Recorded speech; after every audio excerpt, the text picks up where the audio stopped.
best airline experience ever. Sa ilang beses nating pagta-travel at nakilang airlines na tayo, give ko talaga sa Eva Air.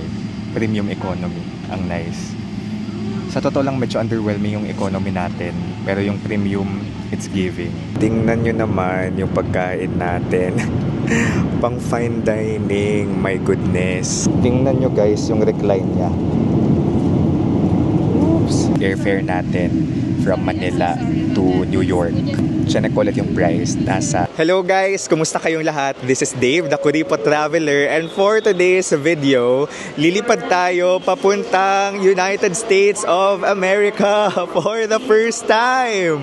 At ang sasakyan natin, it's a 5-star airline. Minsan lang tayo sa 5-star. Kaya susulitin natin yung experience na to.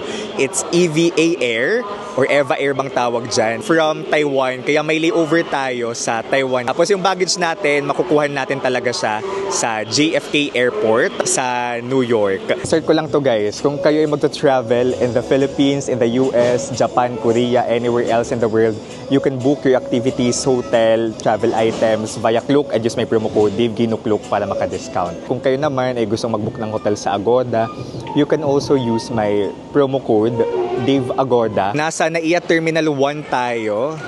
Dito yung departure natin. Mag-online check-in muna kayo sa mga bahay ninyo before kayo pumunta dito sa airport. Para pag pumunta kayo sa pila, diretso na kayo sa bag drop na counter. Okay? Kasi kung hindi pa kayo nakapag-online check-in at magre-regular check-in kayo, na sa counter na kayo mismo magche-check-in, mahaba yung pila. Papuntang Taiwan pala, it's 2 hours. Economy yung seat natin. Tapos from Taiwan to New York, it's premium economy. So makikita nyo din yung difference ng dalawa. Meron tayo guys, dalawang boarding pass dito. Syempre, it's a connecting flight. Yung first boarding pass natin ay for Taiwan. Then yung second boarding pass natin ay for the flight from Taiwan to the US. Okay? Zone number 2 tayo. So, nauna tayo sa pila ngayon. Pinapa-prepare yung passport and then boarding pass. Business class ata to.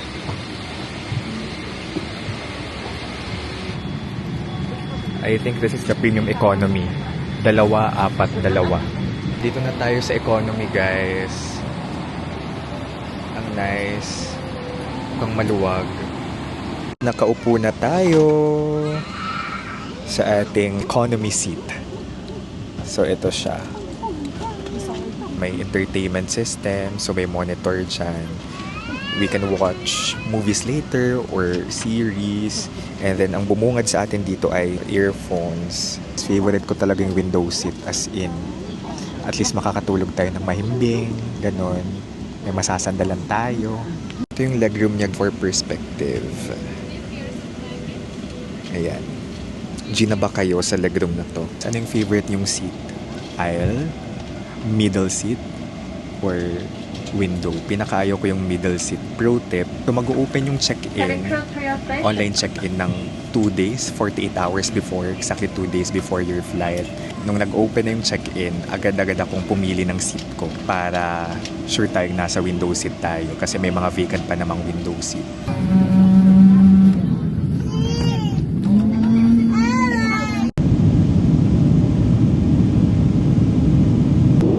Iba't ibang categories. May all movies, new releases, world cinema, family, award focus. Oh, Great Gatsby. Gusto ko yan panoorin. Me Before You, pinad ko na yan. May mga TV series din. May announcement na in English pero hindi ko marinig. May in-flight wifi. Tingnan nyo naman. Pwede makapag-internet. Ay, ito, 30 minutes na complimentary. 0 USD. Tapos, ayan, may ibang pwede kayong i-purchase. Amazing. So, 30 minutes complimentary for surfing the net, access social network and emails. Does not support streaming services. Pwedeng registered account para makag-switch kayo ng devices. Pero kung mag-guest lang kayo, continuous guest, device cannot be switched. Connected na tayo guys. So we have 30 minutes to use the internet. Mabilis yung internet as in Tingnan nyo, maglo-load agad to. Kasi may post tayo dito. Ang makakaulasan tayo pupunta, papasalubungan ko ng AFAM. Tapos ang daming comments, Japan, US, may China pa nga, Mexico. Ayan, naglo-load. Pero yun, di ba, ang bilis. Nag-load agad. Pwede nyo rin ako i-follow sa IG, guys. Here's the food. So, meron tayo ditong chicken, rice, egg, tapos may gulay-gulay or ano ba yan, onion, then fruits, vegetables. Kasama to guys sa economy. Hindi ako bumili ng hindi ako bumili ng additional meat. Kasama talaga siya. I think ganito talaga kadalasan kapag international flight sa 5-star airline. Pati Saudi actually meron kasi nag-Saudi na tayo before. Tapos Korean Air, Asiana Airlines.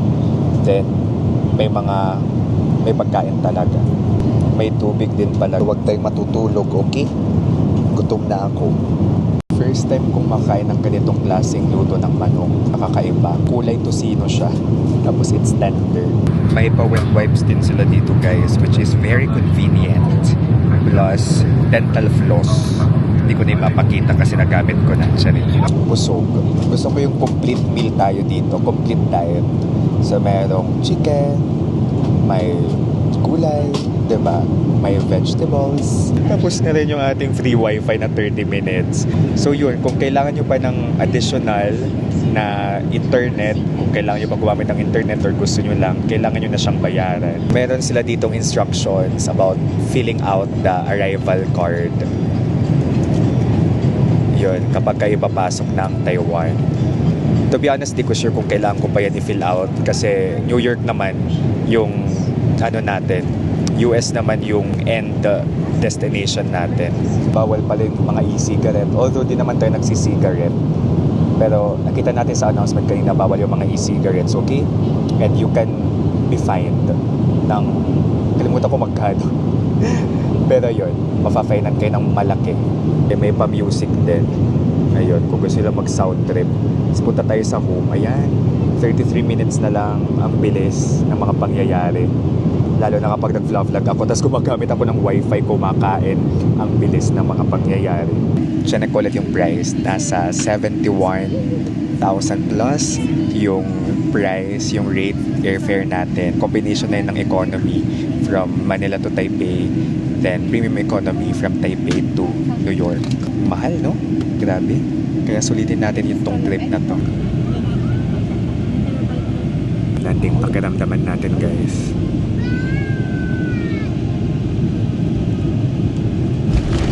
Oops. Hindi siya smooth. Nagulat ako kahit anticipated ko ng lalanding. But it's okay. Still a nice experience sa economy. Hello, Taiwan. It's nice to see you again.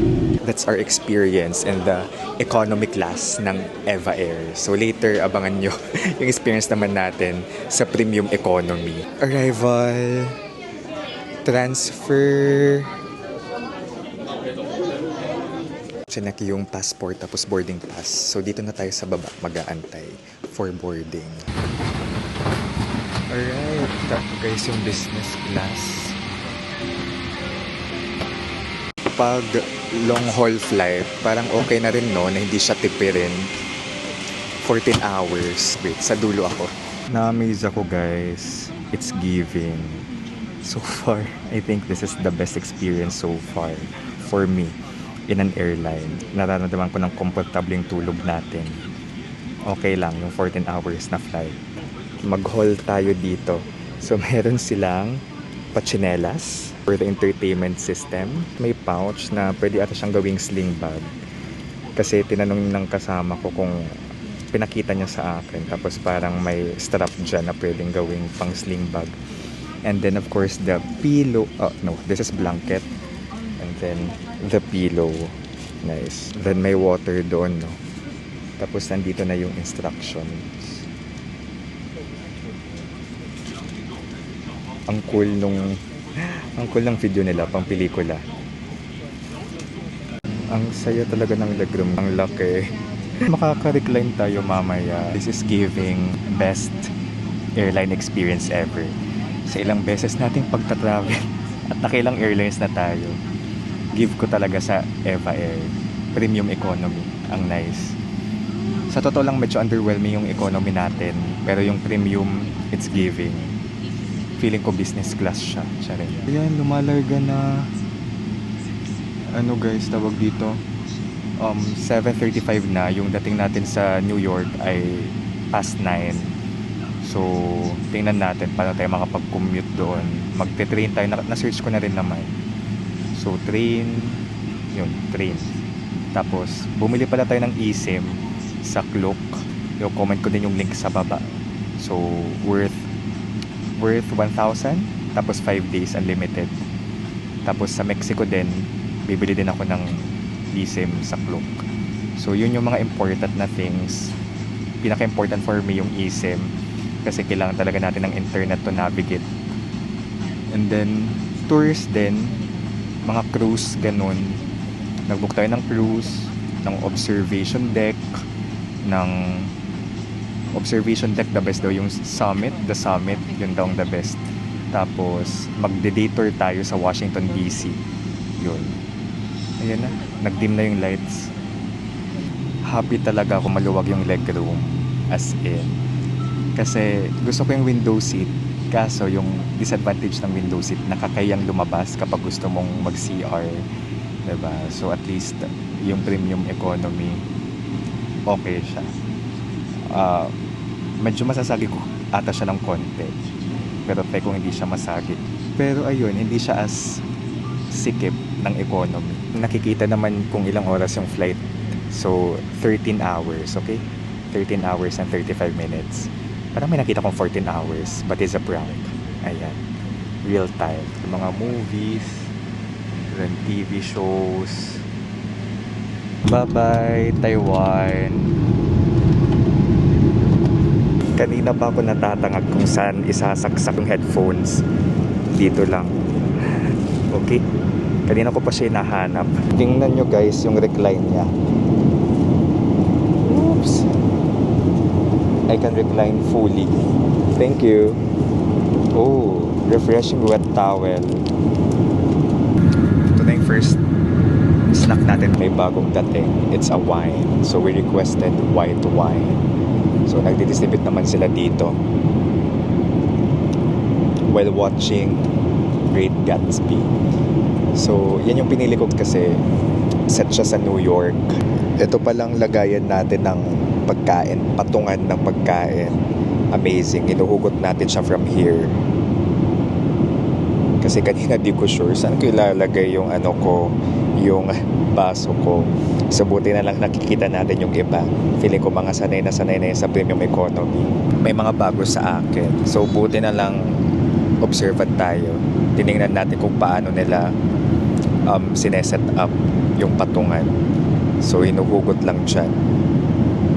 Inuhugot lang in between me and yung katabi ko.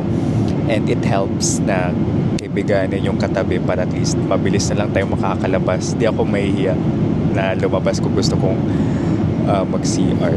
Nanghiram din siya sa akin ng charger, may ng cord, may mga tanong siya sa akin. So, okay lang naman. Okay lang magipag-friend sa katabi para at least less hassle kung may mga request tayo. Char.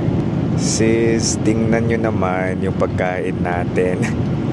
Pang fine dining, my goodness. May juice tayo, may wine, may tinapay, may beef. Oh my gosh. This is giving. Can't wait to eat.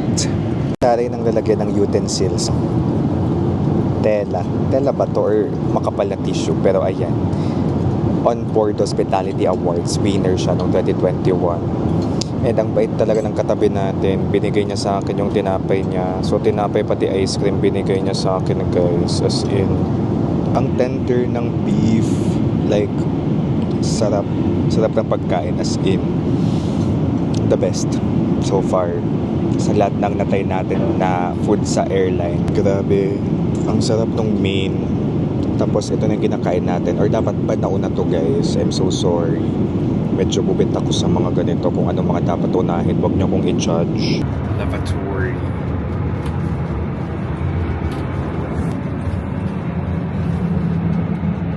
may patutbrush pa sila dyan.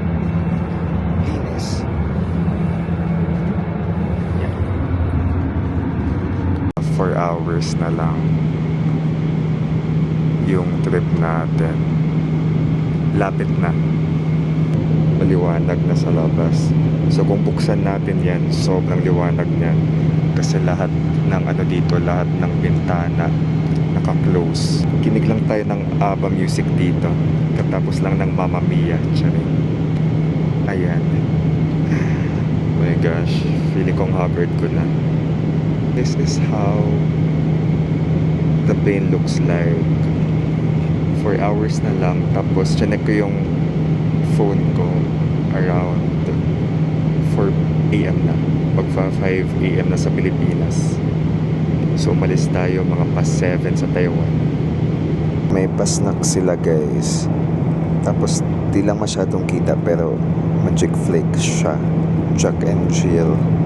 Yun yung nakalagay. Yung Jack and Jill, diba? Filipino brand yan.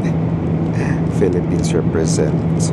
Around 2 hours na lang US na, New York na us. So, nagbigay sila ng hot towel.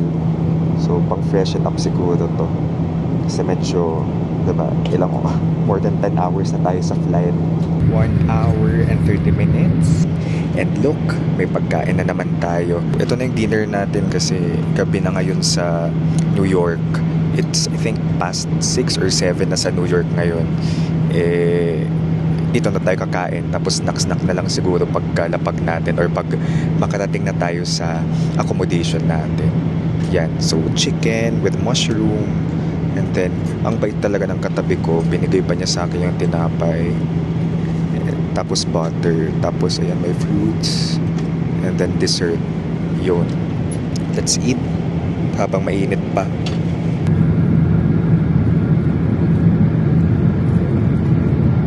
Ang helpful nito, meron silang guide preview kung ano gagawin natin pagkababa natin upon our arrival. Nagland na tayo guys. Smoother yung landing ngayon as compared sa landing natin kanina sa Taiwan. Like, ang smooth. Feeling ko kung tulog ako, di ako magigising ganun. And, is it snowing? Char? Or umuulan. Hindi ko sure kung ulan yan or snow. Pero parang puti yung sahig. Oh my gosh. Wow. Guys. Parang may snow. May snow sa labas. So yun yung experience natin sa Eva Air ng Taiwan. 5-star airline. Very comfortable talaga yung ride natin. Lalong-lalo na from Taiwan to the US. Di ko ramdam yung 13 hours kasi sarap ng tulog natin. Gusto ko yun, yung nare-recline talaga. Kaya buti na lang pinili natin yung dulong upuan tapos window seat pa. So nakakasandal tayo. Try nyo rin minsan mag 5-star airlines. Ako nakakapag 5-star airlines lang ako kapag libre. Kasi usually piso fare naman yung ina-avail natin. We're finally in the US. Grabe oh. May snow. So thank you so much guys for watching. This is Dave, the Kuripo Traveler. To more 5-star airlines na experienced. Let's live our best lives. Bye-bye!